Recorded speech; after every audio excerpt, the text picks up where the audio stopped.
Mechanic helps stranded family on Christmas, unaware the father was a lottery winner. The thought echoed through Marcus Wilson's mind as he stared at the flickering, open sign in his workshop window. Its red glow a defiant challenge to the blizzard raging outside. 20 years he'd kept Carson Auto Repair running, and 20 years he'd stayed open on Christmas Day. Not because business demanded it, but because loneliness did. Snow piled against the garage doors, transforming the entrance into a wall of white. The radio crackled with emergency announcements about road closures and warnings to stay home. Marcus adjusted the small artificial Christmas tree on his counter, the only decoration he'd bothered with this year. 3 ornaments hung from its sparse branches, one from his late wife Sarah, one from his estranged daughter Ellie, and one he'd bought himself last week, more out of habit than holiday spirit. His calloused fingers traced the newest ornament, a small wrench with the year etched into its metal surface. 7 Christmases alone now. 7 Christmases since the argument that sent Ellie storming out of his life, her final words still cutting deeper than any winter chill. You care more about fixing other people's problems than fixing your own family. Maybe she was right. The wind howled against the building, making the old structure creak in protest. Marcus poured another cup of coffee, his 4th of the day, and glanced at his phone. No messages, no calls, just the screensaver photo of Ellie's high school graduation, her smile frozen in time from before everything fell apart. He was about to switch off the main lights when headlights cut through the snow-thick darkness, wavering and uncertain.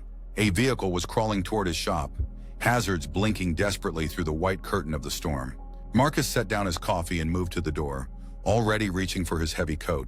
Some habits die hard, some wounds stay open, and sometimes the universe sends exactly what you need on the darkest, coldest night of the year.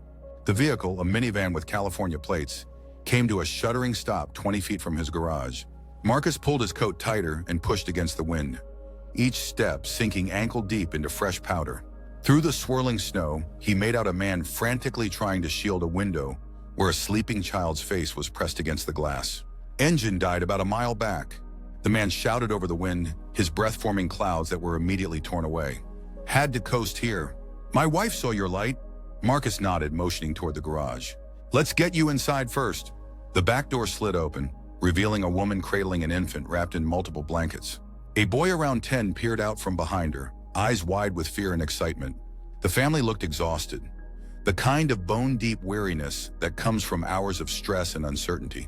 David Reeves, the man said, extending a hand that trembled slightly, either from cold or anxiety. This is my wife Jessica, our son Tyler, and baby Emma. Marcus led them inside, the warmth of the shop embracing them like a forgotten friend. Marcus Wilson, you folks are a long way from California. Jessica bounced the fussing infant gently. We were driving to David's parents in Burlington. They've never met Emma. Her voice caught. It's their 50th anniversary tomorrow. Christmas Day. Something in her tone made Marcus look closer at the family. Their clothes were well worn but clean. The minivan outside had seen better days. This wasn't a family with money to spare, yet they'd risk driving cross-country in winter with 2 children. Let me take a look at your van, Marcus said, already reaching for his tools. Might be something simple. David hesitated. We don't have much cash on hand. Credit cards nearly maxed from the trip, and Marcus waved him off. It's Christmas Eve. Let's worry about the vehicle first. Outside, the storm had intensified, snow swirling like angry ghosts in the yellow security lights. Marcus trudged to the van, ice crystals stinging his exposed skin. Inside, the engine told a story of neglect born not of carelessness, but necessity. The timing belt was frayed to dangerous thinness, the alternator barely functioning. This wasn't a quick fix. It was a major repair. When Marcus returned to the shop, he found Tyler sitting cross-legged before the tiny Christmas tree, studying the ornaments with solemn interest. Is this your family? The boy asked, pointing to the graduation photo on Marcus's phone. Marcus's throat tightened. My daughter. She's grown now. Is she coming for Christmas? Before Marcus could answer, David approached, anxiety etched into the lines around his eyes. How bad is it? Timing belt shot. Alternators failing. In this weather, Marcus hesitated. Even if I had the parts, which I don't, it's at least an 8-hour job. Jessica clutched the baby closer, her face crumpling. The motels we passed were all lit up with no vacancy signs. We saw them on our way in. Storms got everyone stranded, Marcus confirmed. He looked at the family, the exhausted parents, the curious boy, the infant who had begun to fuss again. and made a decision that would change everything. I've got an apartment upstairs. It's nothing fancy, but there's heat and space. You can stay there tonight. David shook his head. We couldn't impose, it's that or your van, and your van isn't safe in this cold with children. Marcus's tone left no room for argument. Besides, I'm usually down here in the shop anyway. An hour later, Marcus found himself doing something he hadn't done in years, setting an extra place at his small kitchen table. While Jessica got the baby settled in the bedroom, David and Tyler helped prepare a simple meal from Marcus's bachelor supplies: pasta, jarred sauce, and frozen garlic bread that had been in the freezer longer than Marcus cared to admit. You're saving our Christmas, David said quietly as they worked side by side. I don't know how to thank you. Marcus shrugged, uncomfortable with gratitude. Just doing what anyone would do. No, David said firmly. They wouldn't. We passed 3 repair shops with lights on before yours. No one even came to the door. The simple meal turned into something unexpected, a moment of connection. Tyler peppered Marcus with questions about engines and tools. Jessica shared stories of their life in California, where David had lost his teaching job when the school district cut funding. They were starting over with his parents' help, she explained. A new beginning. No, Emma, what about you? David asked. Who? Family coming for the holiday? Marcus focused on his plate. Just me this year. After dinner, when the children were settled, David lingered in the doorway of Marcus's small living room, watching as the mechanics sorted through boxes of parts, looking for anything that might help with their van. Your daughter in the photo, David said cautiously. You two aren't close? Marcus's hands stilled. Not anymore. I'm sorry. My fault, Marcus admitted, the words emerging easier to this stranger than they ever had in his own mind. After my wife died, I threw myself into work. Ellie needed her father, but I gave her a ghost instead. He picked up a spark plug, turning it over in his fingers. By the time I realized what I'd done, she was gone. College across the country. New life. No room for the old man who wasn't there when it mattered. David was silent for a moment. Have you tried reaching out? Christmas cards. Birthday calls that go to voicemail. It's been 7 years. Marcus set the part down with finality. Some things can't be fixed. When the house finally grew quiet, Marcus retreated to his workshop. The familiar smell of oil and metal shavings welcomed him as he slid beneath the Reeves minivan, determined to at least diagnose every issue before morning. The work kept his hands busy and his mind from wandering to the photograph on his phone, to the daughter who would be 32 this year, to the grandchildren he might have but would never know. Christmas morning arrived with soft blue light filtering through frosted windows. The storm had passed, leaving behind a transformed world, pristine, silent, and sparkling. Marcus had worked through the night, catching only an hour of sleep on the cot in his office. He was brewing coffee when Tyler bounded down the stairs, still in pajamas. Is Santa coming here too? The boy asked, eyes bright with hope and uncertainty. Marcus felt a stab of panic. In the chaos of the night, no one had thought about Christmas morning for a 10-year-old boy stranded far from home. I think Santa might have had trouble with this storm, Marcus began carefully. Oh, I know Santa isn't real, Tyler said with the pragmatic confidence of a child who's grown up too quickly. But Mom and Dad always do stockings, even when things are tight. Marcus's mind raced, then settled on an idea. You know, I might have something that could work as a temporary Christmas gift. Want to help me? In the workshop, Marcus opened a cabinet that hadn't been touched in years. Inside were boxes of model cars, kits he'd once collected to build with Ellie before life and grief pulled them apart. These were supposed to be for my daughter, he explained, selecting a classic Mustang kit. Maybe you'd like to build one while your parents rest? Tyler's face lit up, and for the next 2 hours, Marcus found himself doing something he'd forgotten how to do. Play. They bent over the tiny parts, Tyler's small fingers surprisingly deft at the delicate work. Marcus explaining each component of the real engine as they assembled the model version. When David and Jessica came downstairs with the baby, the transformation in the workshop took them by surprise.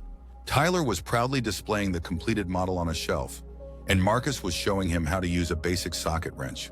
Merry Christmas, Marcus said, suddenly self-conscious. I hope you don't mind. The boy needed something to open, and I had these kits. Jessica's eyes filled with tears. You've done so much already. Over a breakfast of pancakes, Marcus's one culinary skill, David cleared his throat nervously. About the van, we can try to find a way to pay for the repairs in installments, or maybe call a relative for help, though most of them are stretched thin already. Marcus hesitated, then said what he'd been considering all night. I've got most of what we need here. Parts that will work well enough to get you to Burlington at least.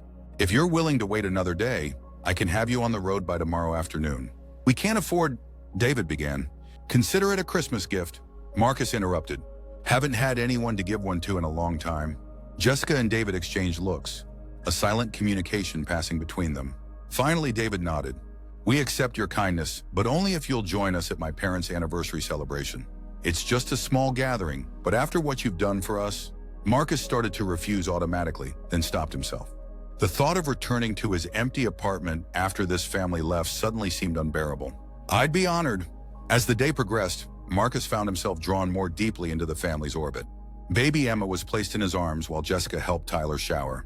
The weight of the infant, so trusting and warm, awakened something long dormant in his chest. David shared stories of his teaching days, his dreams of starting fresh in Vermont, the struggle of the past year. By evening, the van's repairs were well underway, with David serving as an eager assistant, handing tools and learning basic maintenance that might prevent future breakdowns.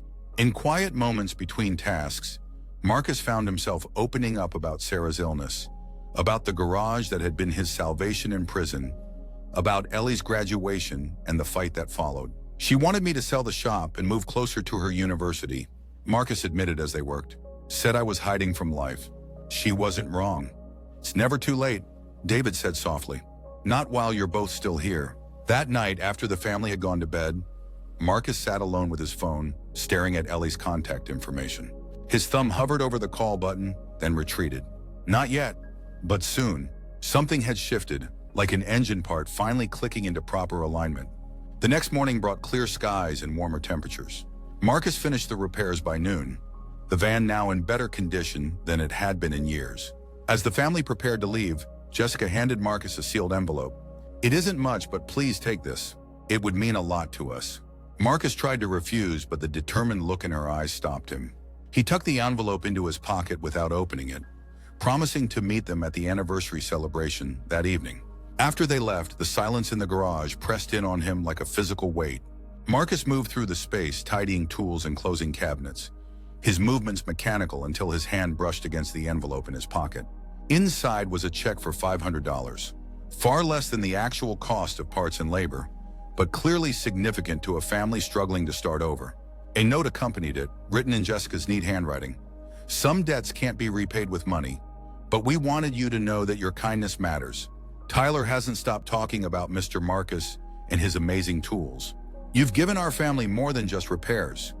You've restored our faith that good people still exist in this world. We hope you'll consider visiting us once we're settled. There will always be a place for you at our table." Marcus folded the note carefully and returned it to the envelope. Then, with deliberate movements, he picked up his phone and did what he hadn't found the courage to do in 7 years. He texted Ellie, "I miss you. I was wrong. If you're willing to talk, I'm ready to listen." The drive to the anniversary celebration took Marcus past snow-covered fields and frozen ponds. The landscape transformed into something both familiar and new. He parked his truck behind several other vehicles outside a modest farmhouse strung with multicolored lights.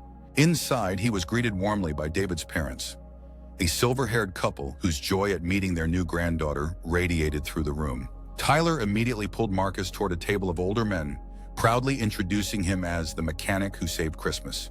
As the evening progressed, Marcus found himself drawn into conversations, sharing stories, accepting plates of home-cooked food, and even holding baby Emma again while Jessica helped serve dessert. For the first time in years, the hollow ache in his chest had subsided, replaced by something warm and tentative. During a lull in the festivities, David drew Marcus aside. "There's something I need to tell you," he said, his expression unreadable. "Something I should have mentioned earlier." Marcus felt a sudden wariness. "What is it?" David took a deep breath. 3 weeks ago, before we left California, I won the lottery." Marcus stared at him. "You what?" "Not the jackpot," David clarified quickly, "but enough. $600,000 after taxes." "I don't understand," Marcus said slowly.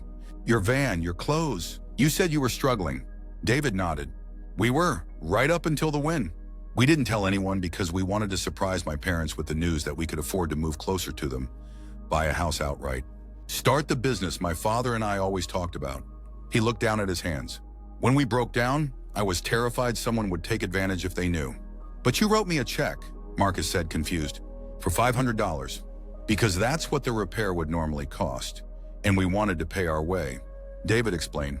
But what you gave us, opening your home, spending Christmas with a stranded family, showing Tyler such kindness, that was worth more than money. Before Marcus could respond, David pressed an envelope into his hand. This is for you, not charity and investment. Inside was a check for $50,000 and a business card with Reeves and Wilson Auto Restoration printed in bold letters. My father and I always dreamed of opening a classic car restoration shop, David explained. He knows the classics, but we need someone who understands the mechanics. Someone trustworthy. Someone like you. Marcus's hands trembled. I can't accept this. It's not a gift. It's a business proposal, David said firmly. Move to Vermont. Be our partner.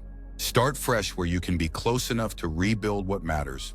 His eyes flicked meaningfully toward Marcus's phone, which had been checked periodically throughout the evening. As if on cue, the device vibrated in Marcus's pocket. A text message from Ellie. I miss you too, Dad. I'm in Boston for work until New Year's. Maybe we could meet halfway? Marcus looked up at David, then around the room at this family that had stumbled into his life during a blizzard. For years, he'd been the mechanic who fixed other people's problems while his own life remained broken. Now, surrounded by the warmth of connection he'd denied himself for so long, he finally understood what needed repair. I need to make a call, he said, his voice rough with emotion. And then I think we should discuss business terms. Outside on the porch, snow glistening under starlight, Marcus dialed his daughter's number. When she answered, his prepared words evaporated. Ellie, he said simply, his voice breaking. It's Dad. I know, Dad, she replied, and he could hear the smile in her voice. Merry Christmas. As they began the careful work of rebuilding what had been broken, inside the farmhouse, a family raised glasses in celebration of 50 years of marriage, new beginnings, and the stranger who had become something more. 3 months later, on a bright spring morning, Marcus Wilson unlocked the doors of Reeves and Wilson Auto Restoration in Burlington, Vermont. The shop smelled of fresh paint and new possibilities. Through the wide front windows, he could see David arranging vintage car models in a display case, Tyler helping by explaining each one to his baby sister, who was more interested in the colorful toys hanging from her stroller. The bell above the door chimed, and Marcus turned to see a woman in her early 30s step inside, carrying a small boy who had his mother's eyes and his grandfather's stubborn chin. Dad, Ellie said, setting down her son, who immediately raced toward the shiny tools. The place looks amazing. Just in time for the grand opening, Marcus replied, opening his arms for a hug that still felt new and precious. As his grandson explored the shop with the same curiosity Tyler had shown that Christmas night, Marcus caught David's eye across the room. A silent understanding passed between them. The knowledge that sometimes being stranded is just the universe's way of guiding you home. In the corner of the shop sat Marcus's small artificial Christmas tree, now adorned with new ornaments alongside the old. A tiny wrench, a model car, a baby's first Christmas ball, and a miniature Vermont license plate, a gift from Ellie, engraved with just one word: fixed.